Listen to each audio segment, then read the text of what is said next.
Close your eyes for a moment and imagine a night without electricity. No streetlights, no glowing screens, no distant hum of traffic, just darkness. In the Middle Ages, when the sun disappeared beyond the horizon, the world changed completely. Night wasn't just quieter, it was deeper, thicker, almost physical. Darkness filled the room. It pressed against wooden walls. It settled into the corners of timber homes built from rough beams and stone. As evening approached, families gathered near the hearth, the central fire that gave warmth and light. That fire was not only comfort, it was survival. Candles were expensive. Oil lamps required fuel. So once the fire burned low, most households allowed darkness to take over. And that is when sleep began. But people in the Middle Ages did not sleep the way we do today. They did not lie down for 8 uninterrupted hours. Historical records, diaries, medical texts, court documents reveal something very different.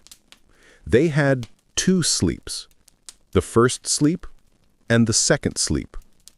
After sunset, many went to bed not long after dusk, especially in winter when nights stretched long and cold. They would sleep for 3 or 4 hours, what was called the first sleep. Then, naturally and calmly, they would wake. Not startled, not anxious, just awake. For an hour, sometimes 2, they remained in the quiet darkness. Some prayed, some whispered softly with their spouse. Some simply lay there thinking. A farmer might step outside briefly beneath the stars to check on animals. A mother might adjust blankets around her child. This waking period was not insomnia. It was normal. Medieval medical writers even recommended it.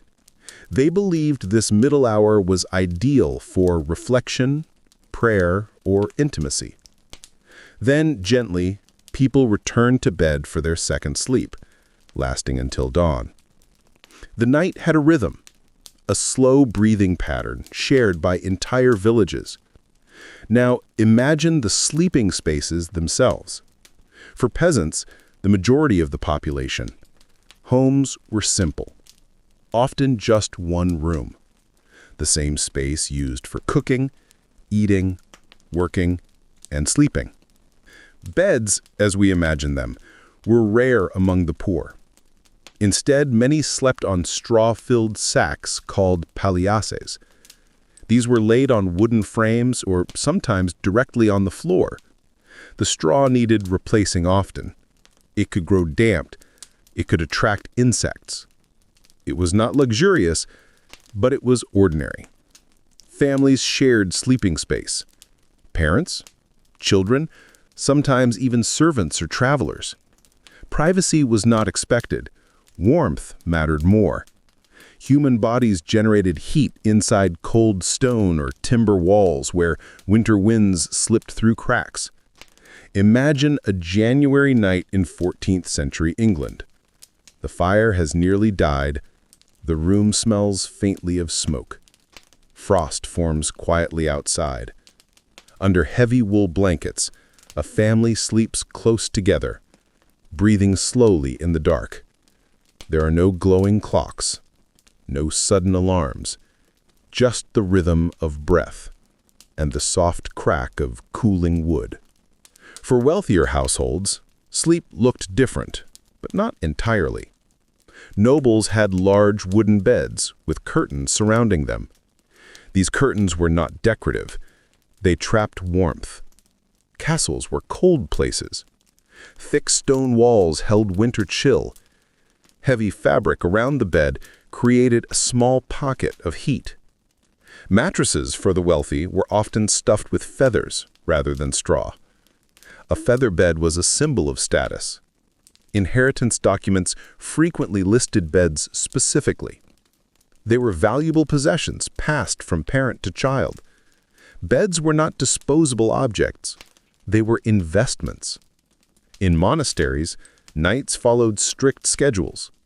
Monks went to sleep after evening prayers, but around midnight, a bell would ring for matins.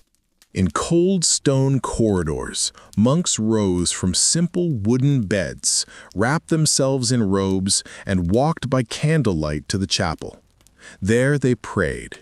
Sleep was interrupted not by stress, but by devotion. After prayers, they returned quietly to bed. Travelers experienced nights differently still. Inns existed, but beds were often shared with strangers. 2 or 3 people might sleep side by side. When inns were unavailable, travelers slept beneath carts, inside barns, or under open sky. The night sky became roof and witness.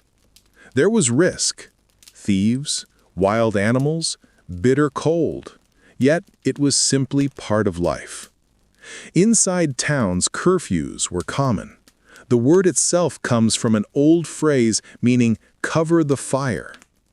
Each evening, a bell signaled that hearth flames should be safely banked to prevent accidental fires spreading through tightly built streets. After that bell, night officially began. And with night came belief. Medieval people believed darkness was spiritually active. Dreams were not random. They were messages. A vivid dream might be discussed seriously the next morning. Food eaten before bed was thought to influence dreams based on the theory of the 4 humors. Sleeping positions carried meaning. Bedtime prayers were whispered not just for comfort, but for protection. Sleep meant vulnerability. Doors were barred, latches secured. Families trusted walls of timber and stone to hold back the unknown.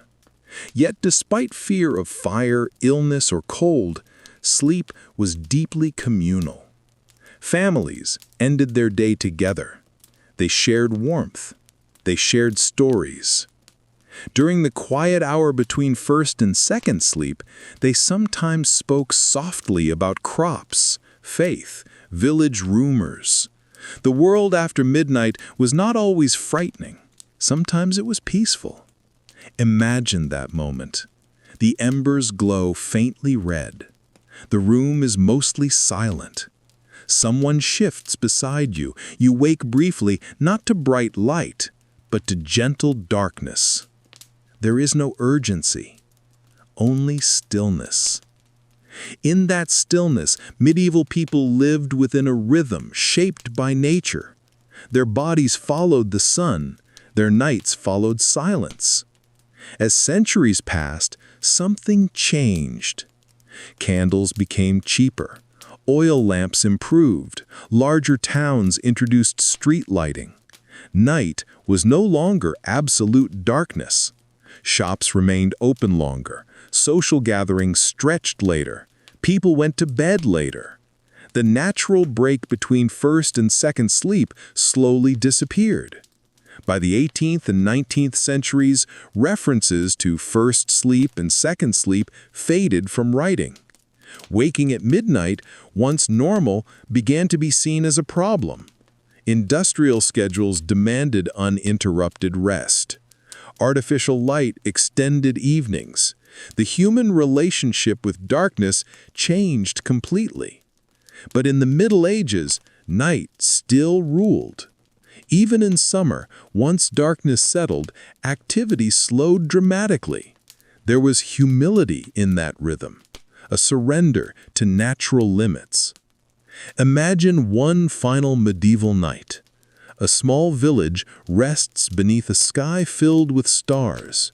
A thatched cottage stands quietly at the edge of a field.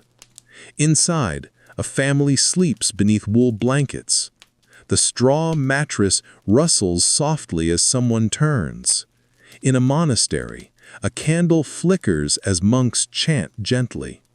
In a castle chamber, heavy curtains enclose a noble bed against cold drafts. Across forests, towns, and stone walls, millions share the same darkness. No engines, no electric glow, just breath, wind, and the fading crackle of a dying fire. Medieval sleep was not perfect. It carried discomfort. It carried risk. But it also carried true darkness, true stillness, a rhythm aligned with sunrise and sunset. When dawn arrived, it came slowly. Light filtered through narrow windows, roosters called, church bells echoed across fields. People rose not to alarms, but to sunlight. Bread awaited baking. Animals awaited feeding. And when evening returned, the cycle would begin again. As you settle into your own rest tonight, beneath modern ceilings and quiet electric hum, imagine that older rhythm. The fire dimming, the cold air settling, the stars above a silent village, and the gentle pause between first sleep and second sleep.